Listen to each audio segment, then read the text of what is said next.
Hi, Ann. Hey, how are you Good doing? morning. Yeah, I'm good. Thanks for asking. How are you?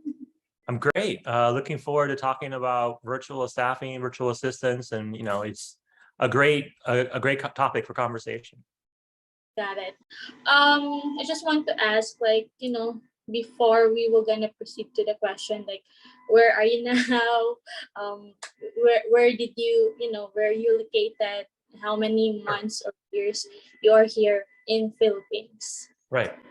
Okay. So my name's Dan Meyer, and I am a virtual staffing expert. I've been doing business in the Philippines for about 12 years now. I've been very involved in the BPO industry. I actually used to own a call center. I've done a lot of training for the BPO industry on analytics and data analysis. And I was doing that predominantly for the first 10 years that I was here in the Philippines, mostly staying here in the Philippines. So since 2011 up until the pandemic, I was doing that. However, during the pandemic, there was an opportunity to kind of pivot to virtual assisting. I'd always had a sideline business with a few virtual assistants, but to actually grow a business really was something that started when the pandemic started, because I saw an opportunity for business owners in the US to be matched with virtual assistants in the Philippines. So for the last 2.5 years, I've been doing that, the virtual staffing. And basically, what I do is I connect uh, the talent here in the Philippines to the need with businesses in the US. Got it. So, where did it start? You have already agency, mm, or where did agency located, where located here in Philippines? Gotcha. So originally, when I first moved here, I lived in Makati and set up an office. But I found that it was better to live in Ortigas. So when I set up a call center, we set it up in Ortigas, and as we grew the call center, we also started growing a virtual business in parallel, so a virtual BPO, and so that's been going since 2013. When I come to the Philippines, I spend most of my time in Ortigas, but I do travel around the country quite a bit. And then I go back to the US every once in a while to market the business to American clients. But I've been to over a dozen provinces, being able to speak in front of schools and in front of business groups and trying to help people figure out how to get started as a virtual assistant or to grow the virtual assistant business. So having an agency like I've set up, I can speak to what it means to be a virtual assistant, to set up an agency, to try to find American clients. So those are the topics that I cover in my talks. So, how many employees or how many VAs do you have right now? So currently I have a right. So currently I have about 80, about Wow. 50. Yeah, it's a big business, but half of it, almost 50 of them are actually a virtual BPO. It's a spinoff from the call center I used to own. And then I have about 30 virtual assistants who are predominantly working part-time with Mhm. American clients, doing things like social media and video editing and graphic design. Okay, but mostly it would be the marketing part of the VAs, right? Yes, yes. Okay, perfect. So next question is, how do you define what is success for you? So Sure. So it's easy. Success for me is measured in how many people I help find good paying, long lasting, stable ways to make money. Finding jobs for people is really how I measure my success. So every Filipino that I can help inspire or empower or even and occasionally even hire, then those are measurements of success. On the flip side, how many American small business owners I can help, how many I can help them grow their business. So I measure my success based on the success of the VAs and the clients. got it. So I think most of the new people right now coming in the virtual assistant industry. So I just want to ask, this is the question that mostly of the new VAs, do or ask. So what is the difference between virtual assistants and freelancer? So what would be the difference for that? Because they are confused about it. They don't know what is the difference about the two. Yeah, because there's definitely some gray area, there's some crossover. But I would say if you want to work from home, if you want to be a home-based worker, the first question you ask yourself is, do you want to have your own business, or do you want to have a boss and work for a company and have an organization around you? If you like the idea of having, people that have experience, that people that will help you find clients, people that will help manage HR issues for you, then you're going to be a virtual assistant working for an agency. A freelancer, on the other hand, generally takes jobs that pay them, but they don't have any kind of formal HR process. They don't have any benefits. The client pays them directly. Nobody's helping them find clients. So a freelancer is much more independent. There's also virtual workers, which can be confused as well. If a company's going to hire someone to work full or part-time for a long term, and they want them to be home-based, then there's a virtual worker. So there's definitely a blurry line between virtual worker or home-based worker, virtual assistant, and freelancer. But the bottom line is, what do you want to be, your own boss, or do you want to work for part of a company? Perfect. That is absolutely great answer. So I will gonna include about the success. So I will second the motion for the second question about it. Like, why is important to celebrate success, especially those new VAs or new freelancer that currently joining our industry. Sure. So why is it important for you to celebrate success?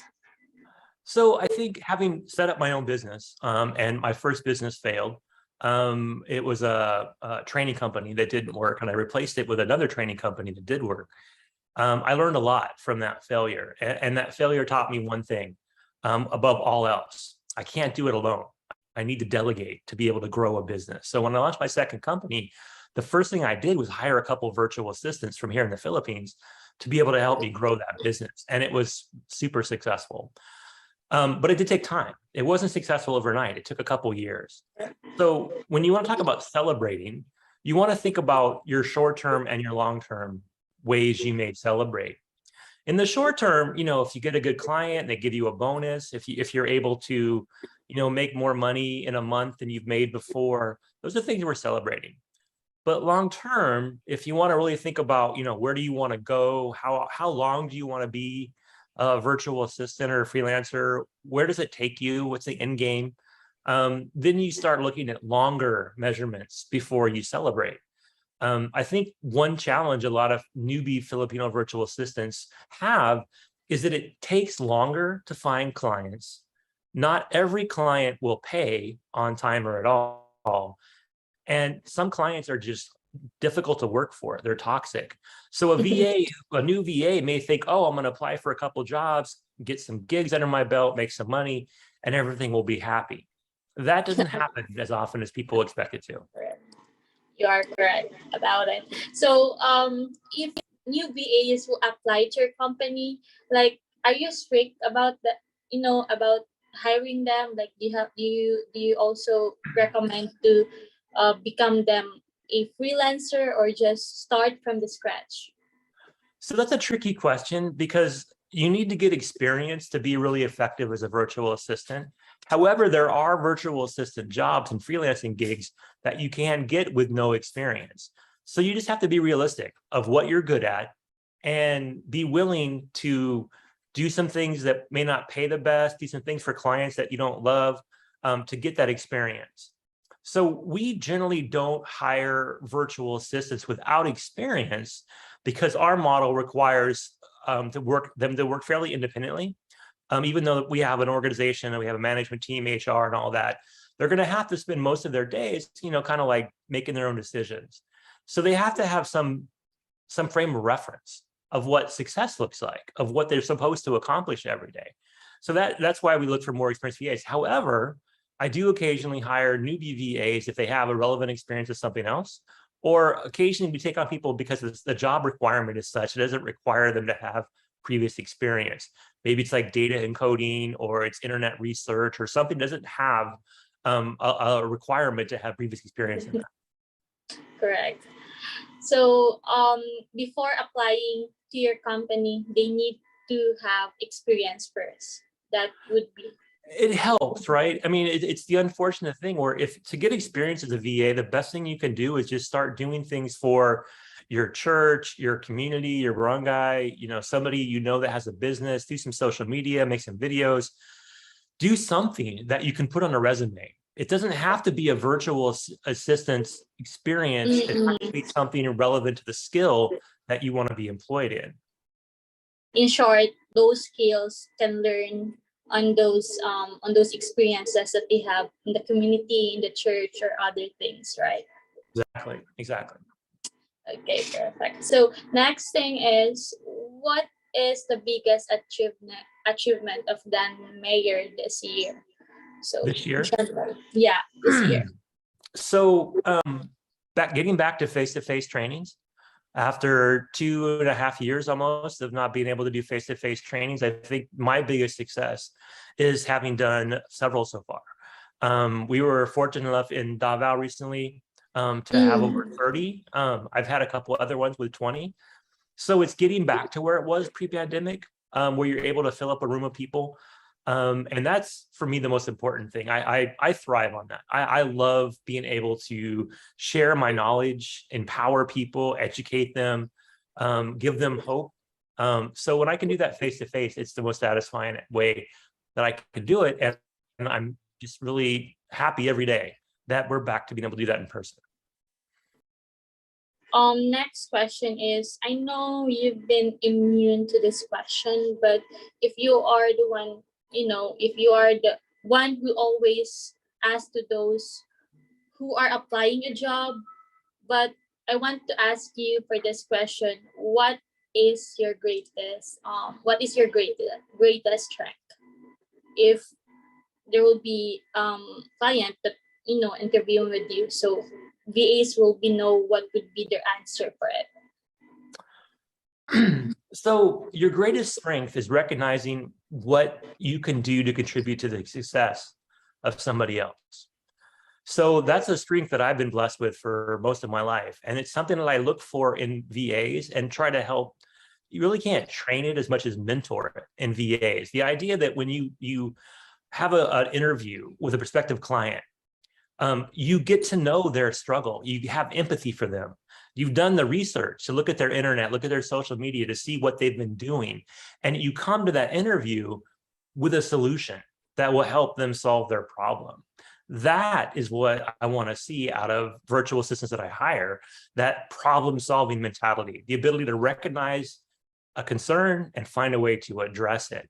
So if you're a virtual assistant and you just want to do simple tasks, if you don't want to be curious, be empathetic, if you aren't willing to take some risks with communicating with foreigners, it's going to be hard, because the best VAs are the ones that can in themselves find the internal strength, internal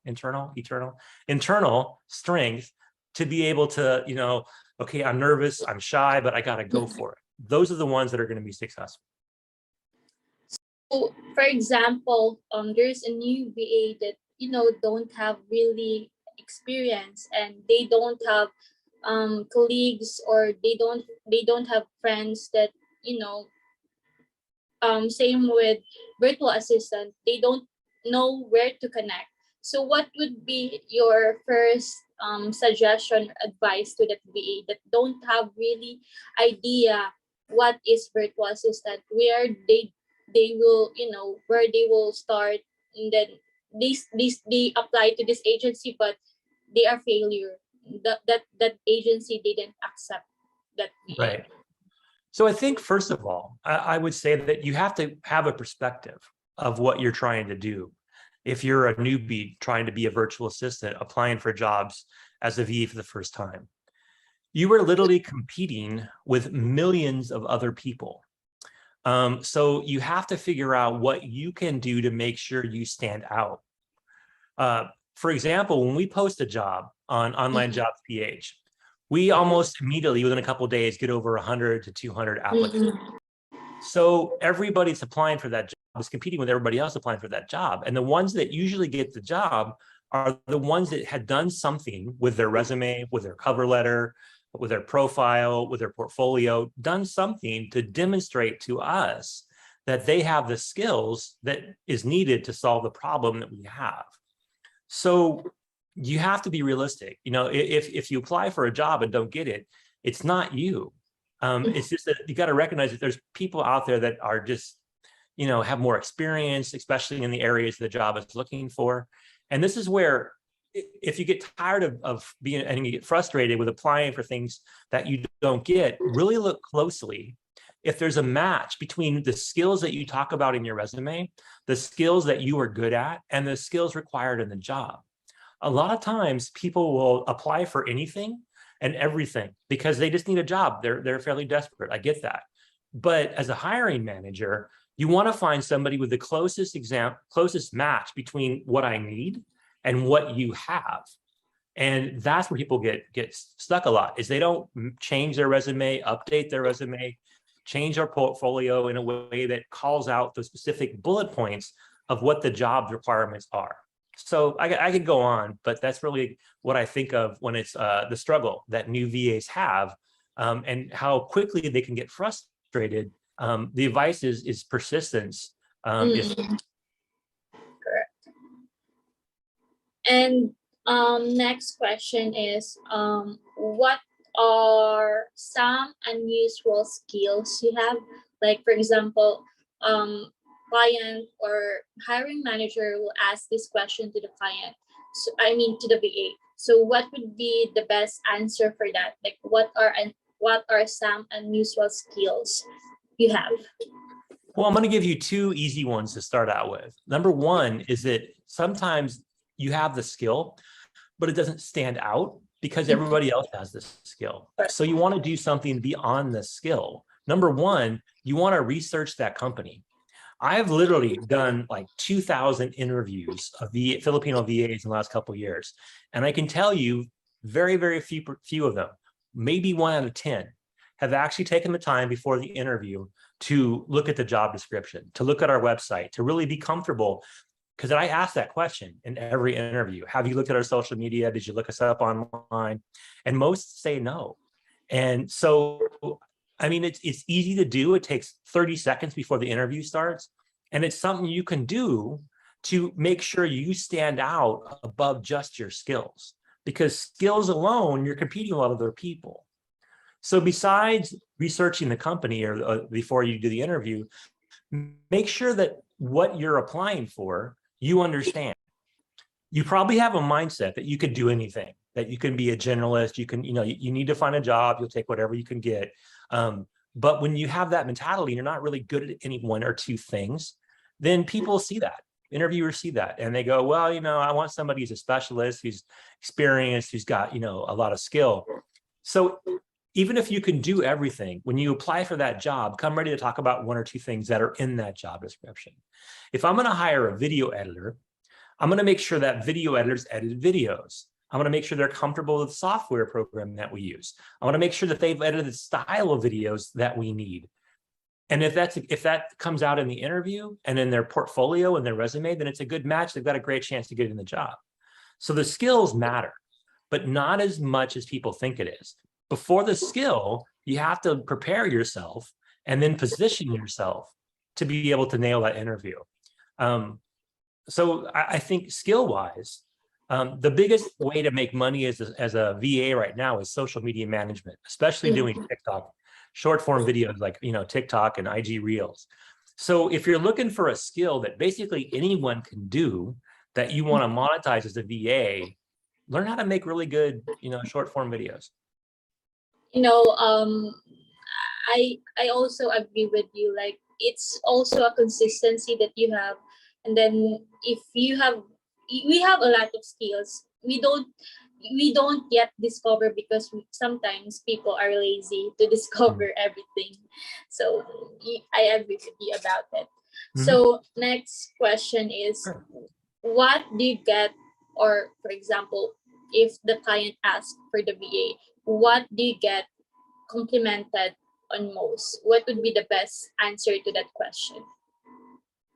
So VAs that are on time, that are transparent with their work, that are able to not make things up and mislead the client. And I'll give you a perfect example. There's a challenge a lot of Filipino virtual assistants have. They want to work from home. It's a great way. They'll commute. They can make some more money. There's easy to make find clients. But what do you do that first day you're sick? Or what do you do that first day when you just don't want to work today? Your friends tell you they want to go to the mall and you're thinking, I'll just, do that instead of working for the client. Well, the problem is for you, it's just another day of work. You've missed it. You can find another, you can come back tomorrow and do it. You can find another client, whatever you think may be your reason why you would, call in sick or just ghost the client for the day. The client has hired you to help them grow their business. They are depending on you. And one of the biggest challenges virtual assistants have is that they can't empathize with the client. They don't understand what the client's going through. So when they choose to oh, I was sick, or oh, my grandma is in the hospital, or oh, I had to take my cousin to a school tour, or whatever it may be, if it's not done beforehand, if it's not real, then it's going to lead to bad, toxic relationships between you and the client eventually. If you want time off, tell them, ask them, be it upfront. If you miss work for some reason, be transparent about it. And if you're able to do that, if you're able to communicate honestly and transparently, then the client will probably let you have the time you need and you can grow with that client. So I just see that a lot. I see that as a challenge a lot of virtual assistants have, especially new ones, as they're trying to get used to adjusting their lifestyle to be there every day for that client. Yeah. So I have a friend, this is a question to you also then, she is, most of my friends, they are really sum up for the client, but the client paid them a lot, but they are not happy anymore. It's really toxic. It always even in off or Saturday and Sunday, the client always message them, but they can let go because the salary is good. So what is your advice for that?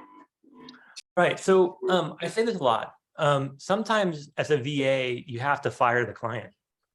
And you shouldn't do that, unless you really can't take it anymore. Or you shouldn't take it anymore. And there's a fine line between a client that wants you to optimize their time and their ROI, they're paying for you to do something and they want to see you do it, versus clients that are mean, that are taking advantage of the VA, they're toxic themselves. Sometimes it's hard to tell up front, early on, that they're a bad client. But once you get to that point where you tell your friends and your family that this guy's crazy, he's making me work odd hours, it's not what we agreed to, then you have to think about maybe I shouldn't keep working for this client forever because the client's not respecting me. That's one of the things I really, really work with my clients and my VAs, is that we really try to make sure that when the client allocates a time for the VA to work and makes a list of the skills and the tasks and the duties for that VA, that we stick to it. It's easy for a freelancer, especially, to get dragged sideways because the client keeps taking more of their time without, being realistic or compensating them fairly. So it's a challenge, but the better, the more experience you get as a VA, the better you get at knowing when to, okay, client, I'm done with you. Yeah, important is peace of mind, right? When working client. Exactly. So Dan, I know you've been in business for 10 years or decades now. So what is your biggest advice for those young entrepreneurs or freelancers that, just started, how to make a better decisions in life, especially they are VA. So sometimes being VA or freelance don't have a balance on life. So what would be your, advice for them? If you're thinking like an entrepreneur, the first thing you need to do is look at the data. look at the competitive landscape, look at what you're trying to accomplish, and ask yourself, is what I want to do as a business realistic? Do I have a pipeline to work? Am I going to be able to find enough clients? Am I going to be able to consistently meet payroll? Am I going to be able to grow a business that way? And if the answer is maybe, or you're not sure, then you probably aren't ready to launch that business. But if you answer those questions beforehand, then you'll be much more successful. However, you still may fail. And the most important skill of any entrepreneur, I think, is getting up after you get knocked down. You're going to fail, and you're going to learn from every failure. So look at the data, understand the landscape, look at your end goal, and, be willing to take a chance. And if you fail, get up and try again. Okay. Let's talk about passion. Like, is it necessary that, about passion, like, is it necessary that being VA or being freelancer, you need to have passion for it? You need to be dedicated for it. Like, being freelancer VA is a lot of money. That's why many people or new VAs really want to become a VA because of money. So the question is, like, is it really something that you need to be passionate of, like, being a virtual assistant, love to work with these clients, love to work for this, this business of these clients? Yes and no. And let me say the no part first, right? You don't have to have passion if you're trying to pay your bills. Sometimes you just got to work. So if the case is you're going to become a virtual assistant to make money, to be able to pay your bills and help your family and do what you need to do, sometimes you got to do the grunt work. You got to do the stuff you don't love. Not everybody is going to be able to every time find a job that feeds their passion. There are 7 billion people on this planet. And if every one of those 7 billion people did exactly what they wanted to do, we wouldn't have anybody picking up the garbage. We wouldn't have anybody, cleaning toilets. I mean, no one wants to do certain things, but sometimes to pay the bills, you have to do those things. So as a VA, if you're new, especially, or if you're really driven primarily by you got to make as much money as you can in the near future, then you have to put your passion aside sometimes. But within a year or two, you need to be able to ask yourself, okay, I've done this for a while now. Can I figure out what I'm best at? Can I take my passion and then navigate my career in that direction? A goal of every home-based person, every virtual assistant, every freelancer should be to get to that sweet spot in life where you're good at something, you love to do it, and people will pay you for it. So this is where I talk about leaning into your genius. What are you best at?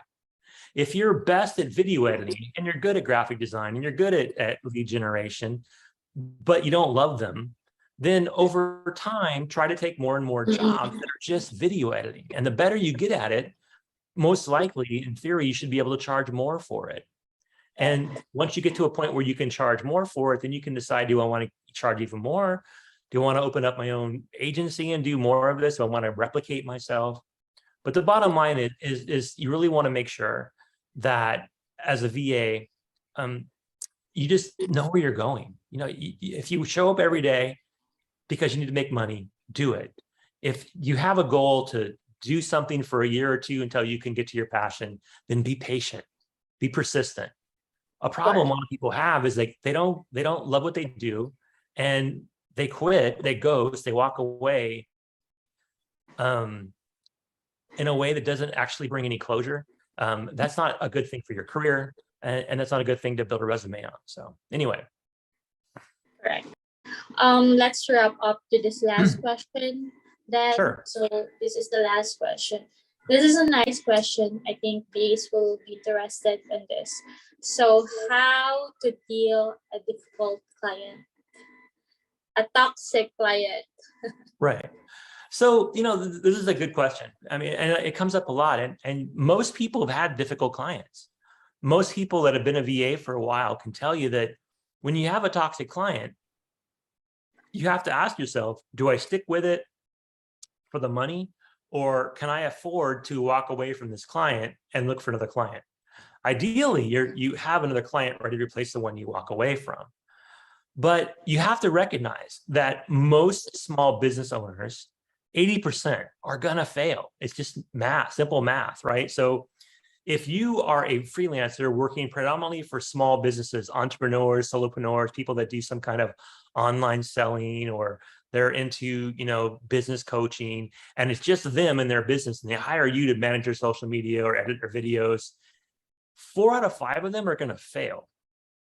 So even the best people that are great at what they do often fail because maybe not the best at managing their own business. Maybe they don't manage their money very well. And those are things that a VA may never see. So you have to kind of be ready for that. So when you think about getting rid of a toxic client, the grass isn't always greener. So whenever possible, give yourself a deadline. I'm going to work for this client for 3 months or until I find a better client. So every day that VA needs to be looking for another client to replace the one they're about ready to let go, which most of us just don't do. We don't have that mindset to think that far ahead. We're all stressed out and tired and toxic because of the client. We don't have time in our minds to go look for a job while we still have a job. So all that aside, if you have a toxic client, you should decide again what you want to tolerate, but no client has the right to be mean to you, to bully you, to be racist towards you, to do anything that makes you feel less than worth what you're worth. And as much as possible, when you identify those clients, you walk away from them. Perfect. Thank you so much for those answers, Dan. I just want to ask as well, what is the name of your agency, so that people will know Sure. what is your agency, and then what would be those agency that can help those new VAs. What would be the best way to contact you, how they can contact you, so please. Sure. So the best way is to find us on Facebook, Sonic VA, SONIC VA. You can go through our website, but it's not very updated. We basically do 90+% of our business through Facebook. The good thing, if you're a Filipino virtual assistant, is there are a limitless number of groups on Facebook for VAs. So join a few of those. You'll find me and my team on those a lot, talking about stuff, posting stuff. I actually employ a couple of VAs doing our social media, so that we have a presence on different platforms. But look up Sonic VA, or if you really want to get some insight from me, you can go to my YouTube channel. Just type in Dan Meyer, virtual staffing expert. And when you type in my name, there'll be 3 types of people that pop up. You'll see videos from Dan Meyer, the sword swallower. That's obviously not me. Dan Meyer, the professional baseball player. That's not me. And Dan Meyer, virtual staffing expert. That's me. So look for me on YouTube if you really want to get more insight. And I can't always get back to everyone right away. But if you want a response right away, go to our Sonic VA Facebook page, send us a message through there, and one of my team will make sure that they get your message to me. Okay, thank you so much for that wonderful testimonies, answers, Dan. So, guys, It's my pleasure. Yeah, guys, if you're interested more, we're gonna have much more podcast next month with Dan Meyer, and then on December 18 and 19, he will come to Davao and Mati to have as a conference. So see you soon, and I hope we can get you there. Thank you so much, Dan Meyer, for this wonderful day. I know you're so busy, but you take time for this. Thank you so much. See you soon. My pleasure. Yep. Have a blessed day. Bye bye.